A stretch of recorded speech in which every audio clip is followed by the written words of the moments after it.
coil. Perhatikan di osiloskop, berarti noise ya. Nah, osiloskopnya noise setelah melewati coil. Nah, lihat. Nah, osiloskopnya datar, tegangannya 0,9 di 1 volt. Nah, sebelum melewati coil dia di sekitaran 1 volt dan tegangannya noise. Mengukur clock di Y12. Nah, ini ada tampil ya gambar clocknya. Bagaimana dengan LCD? LCD outputnya kita ukur di jalur, kita coba cari. Nah, ini ada data. Nah, itu ada keluar data ya. Nah, ini di bagian LCD yang biasanya kita ukur ada array resistor, kemudian di sebelahnya ada ground, 2 array resistor dan ground lagi. Nah, ini dia yang keluar adalah nilai dari osiloskop seperti itu. Jadi ini adalah data ya yang kita ukur, pengukuran data. Kita menempatkan probe merah di ground, kemudian probe hitam untuk mengukur. Kita lihat nilainya. Nah, jika ground, nah akan seperti itu. Jika ada nilai, nah ada nilai, nah ini ada nilai, resistansi dan diodanya pun muncul. Ini bisa dikalibrasi, disesuaikan dengan alat ukur kalian masing-masing. Terus on kan di mode power supply. Oke, mode power supply. Nah, ini jika short nge-ground dia indikator LED nyala ya. Kita langsung menekan tombol on. Nah, ini probe-nya sudah terkonek dengan ground ya, probe hitam ini. Kita langsung switch ke on. Kita lihat konsumsi arus. Nah, konsumsi arusnya, nah handphone hidup. Ini dia konsumsi arusnya. Ini adalah mode power supply khusus untuk menyalakan handphone ya, seperti pada umumnya. Nah, di sini saya akan memperlihatkan menu yang untuk analisanya. Kita tekan mode analyzer, switch ke analyzer. Di menu analyzer ini ada gelombang konsumsi arus, current ampere. Kemudian di sini ada tes untuk osiloskop dan voltage. Nah, saya akan tunjukkan di pengukuran ini voltage-nya ya. Kita mengukur tegangan biasa, yaitu input yang kita gunakan untuk menyalakan handphone senilai 3,8, 3,9 ya, 4 volt, dibulatkan 4 volt ya. Ini sama dengan pibat yang kita gunakan untuk menyalakan handphone. Kita lihat fungsi osiloskopnya. Kita mengukur input coil. Kita coba lihat gelombang. Nah, dari osiloskop menunjukkan gelombangnya sebelum melewati coil. Nah, seperti itu. Saya perbesar. Nah, perhatikan di osiloskop ya. Ini saya ukur di bagian, bentar, probe-nya terlepas. Saya nyalakan ulang. Jadi bisa mengukur, bisa menganalisis gelombang tegangan ya. Bisa memvisualkan dari osiloskop ini. Nah, yang membedakan dengan voltmeter biasa. Nah, ini voltmeter biasa kita hanya bisa melihat angka, sedangkan ini kita bisa melihat angka nilai volt. Nah, saya ukur di input coil. Nah, perhatikan di osiloskop, berarti noise ya. Nah, osiloskopnya noise setelah melewati coil. Nah, lihat. Nah, osiloskopnya datar, tegangannya 0,9 di 1 volt. Nah, sebelum melewati coil dia di sekitaran 1 volt dan tegangannya noise. Nah, bisa dilihat ya. Kemudian kita lihat untuk clocknya. Kita mengukur clock.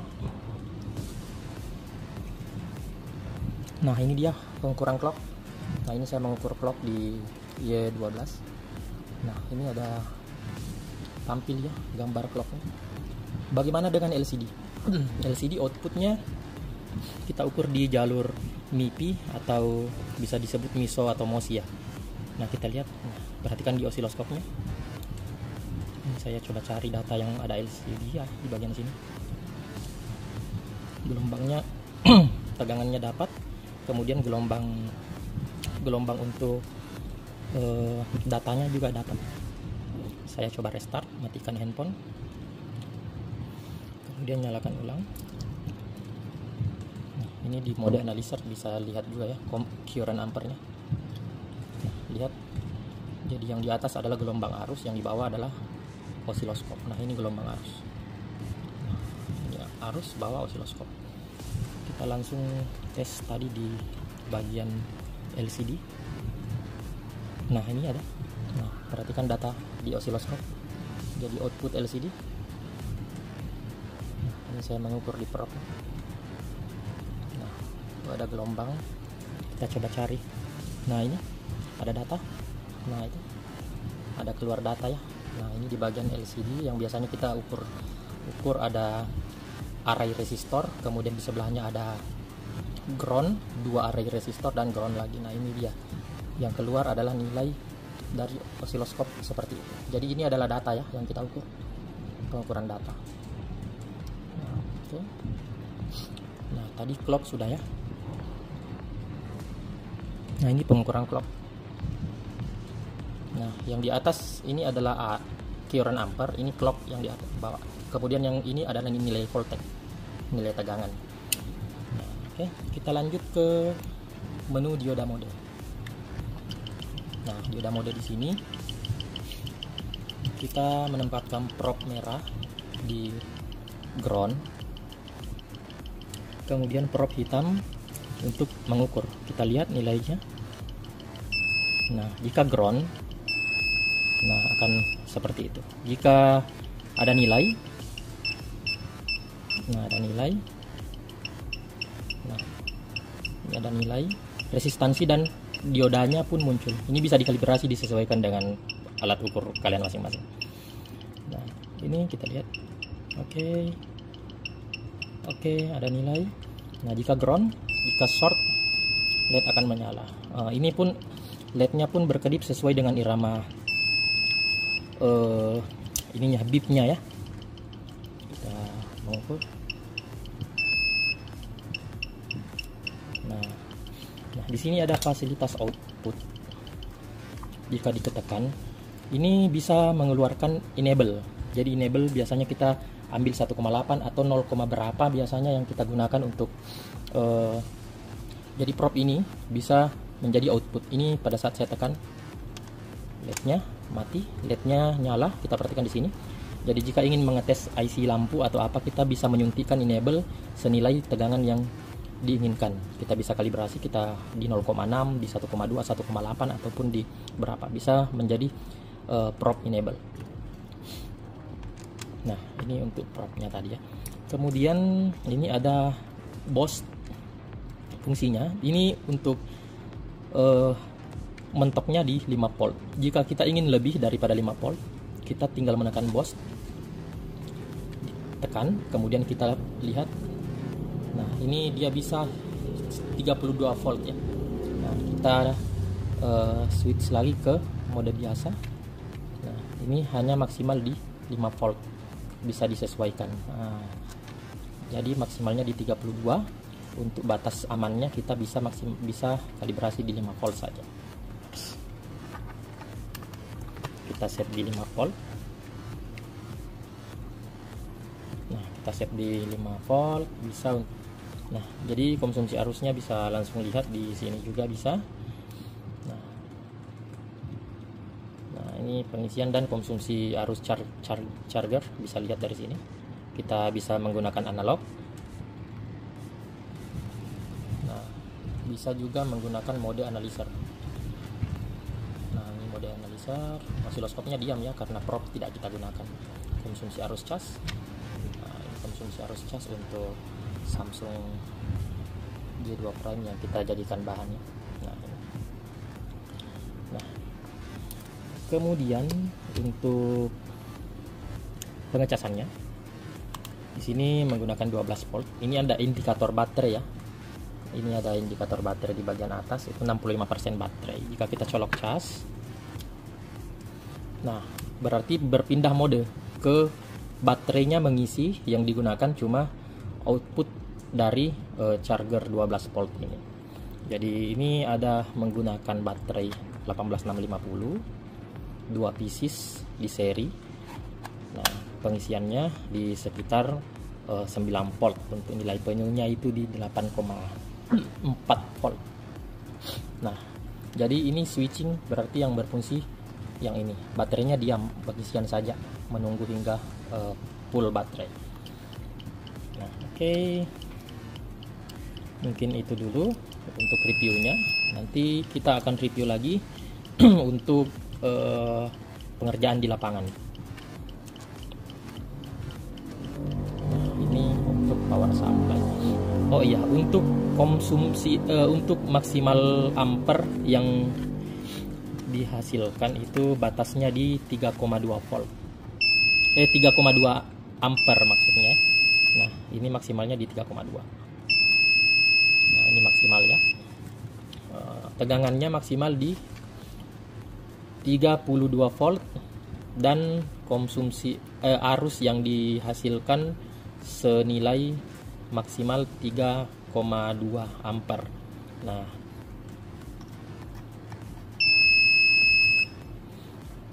jadi untuk output ampernya ini masih bisa dimaksimalkan lagi, cuma untuk keamanan modul supaya awet kita maksimalkan di 3,2 saja.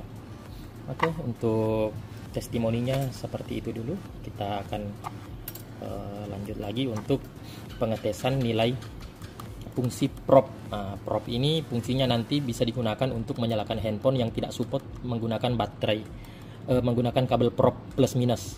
Kita biasanya memberikan 0,6 di bagian output, di bagian input baterai N atau temperatur enable. Apa kemarin ya? Baterai temp ya, baterai N ya. Baterai on. Ya, di bagian bat on. Nah, itu di bagian konektor baterai ada 3 jalur. Ada 4 ya. Nah, itu di bagian baterai on. Nah, itu kita suntik senilai 0,6. Nah, itu bisa hidup handphonenya sampai masuk ke menu, bisa hidup. Setelah hidup, propnya bisa dilepaskan. Itu kemarin kita sudah tes dan hasilnya bisa hidup sampai masuk ke menu. Nah, ini lanjut saya akan coba perlihatkan cara penggunaan voltmeternya dan cara untuk mengkalibrasi nilai pada dioda mode dan cara untuk menyetel output N-nya. Jadi power supply ini dual output ya, bisa dijadikan output untuk enable. Nah, ini saya perlihatkan voltmeternya terlebih dahulu. Nah, nanti coba diperhatikan ya, di bagian voltmeter itu akan muncul ketika kita mengukur tegangan, otomatis akan muncul senilai yang kita ukur. Nah, ini ada probe di bagian analyzer. Nah, di bagian analyzer ini tampil seperti di power supply tadi. Yang bedanya langsung standby ya. Nah, di power supply hanya akan muncul ketika mendapatkan tegangan. Nilainya ada tertera di bawah tulisan set outputnya ya. Nah, itu setelah kita mengukur. Nah, ini saya akan coba untuk probe N. Nah, untuk output, jadi power output bisa di dua mode ya. Jadi power supply-nya sambil kita nyalakan, kita bisa menyalakan probe-nya, probe merahnya, probe yang plus ya, dijadikan output. Nah, ini kita bisa mengkalibrasi nilai yang kita inginkan. Nah, misalnya kita ingin kalibrasi di biasanya berapa ya, di 1,2 volt sebagai enable atau di 0,6. Nah, itu bisa dikalibrasi, disesuaikan dengan kebutuhan. Yang jelas bukan untuk menyalakan handphone ya, menyalakan handphone cuma melalui voltage yang output yang di bawah potensionya itu, yang di sebelah. Ini hanya untuk output menyuntikkan nilai yang di bawah 1 volt atau sebagai enable. Nah, ini bisa dikalibrasi ya sesuai yang kita butuhkan. Jadi tidak perlu menggunakan dua power supply. Kawan-kawan tidak perlu menggunakan power supply lain lagi untuk memberikan supply enable di IC tertentu. Nah, ini probe-nya setelah kita mengukur pun ada LED yang menyala ya. Nah, lanjut, bagaimana cara untuk mengkalibrasi dioda modenya? Nah, dioda mode ini kita bisa selaraskan dengan alat ukur kita masing-masing. Nah, anggaplah ini sudah, setelahnya kita kalibrasi ke standarnya dulu. Sebagai contoh, saya akan mengambil sebuah resistor yang bernilai 1 kilo ya. Bentar, saya cari dulu.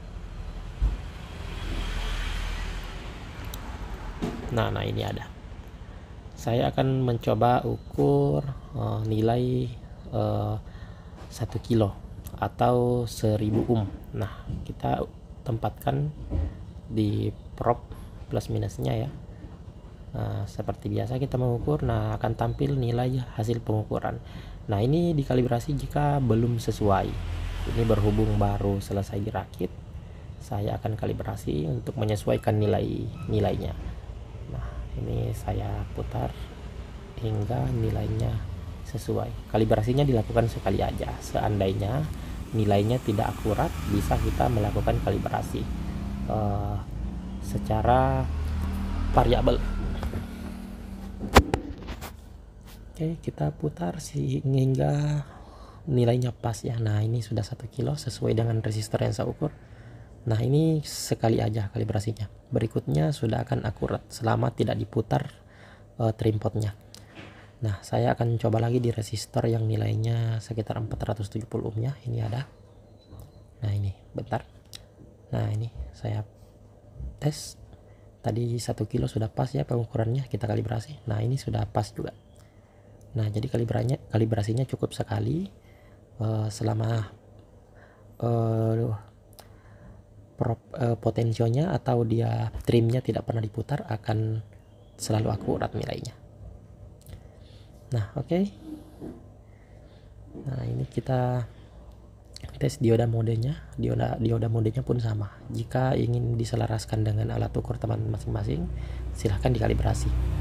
Oke, cukup sekian.